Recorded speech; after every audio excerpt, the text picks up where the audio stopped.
नवरात्रीमध्ये 9 दिवसांसाठी मर्यादा पुरुषोत्तम रामलीला समितीने चेंबूर येथील गांधी मैदानावर भव्य रामलीला आयोजित केली, ज्यामध्ये भगवान रामांची संपूर्ण कथा चित्रित करण्यात आली।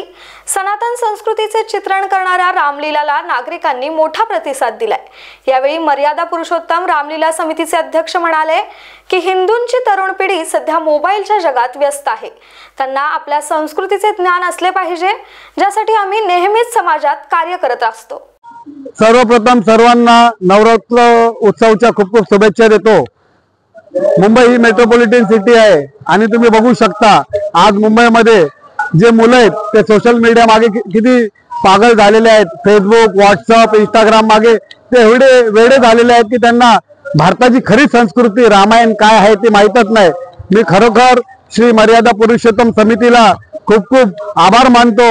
आमचे जे अध्यक्ष महोदय आहेत कुणाल अग्रवालजी, आमचे जे महामंत्री आहेत शुक्लाजी, आमचे खजिनदार महेंद्र गुप्ताजी आणि आमचे सर्वांचे म्हणजे ह्या रामलीलाचे जे खरंच जनक आहेत धर्मराज पांडेजी, स्वर्गीय धर्मराज पांडेजी आणि ओमप्रकाश अग्रवालजी यांना आमचे खूप खूप आभार मानतो की आमच्या यंग जनरेशनला रामलीला काय असते, रामाचं चरित्र काय असतं हे एक जाणून घेण्याची संधी ह्या रामलीला मार्फत दिली जाते।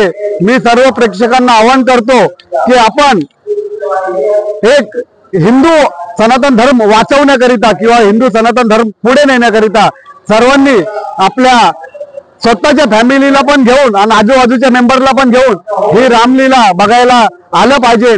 काय हे रामाचं चरित्र, काय हे लक्ष्मणचं चरित्र आणि काय खरी रामलीला आहे, आपल्या सनातन धर्माबद्दल आपल्याला नॉलेज असलं पाहिजे आणि तेच नॉलेज ह्या श्री मर्यादा पुरुषोत्तम रामलीला समिती मार्फत आपल्याला मिळतो।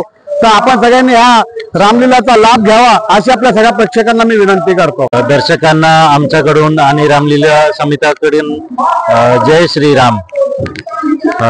या 2025 रामलीला समितीमध्ये मला अध्यक्ष असं घोषित केला होता।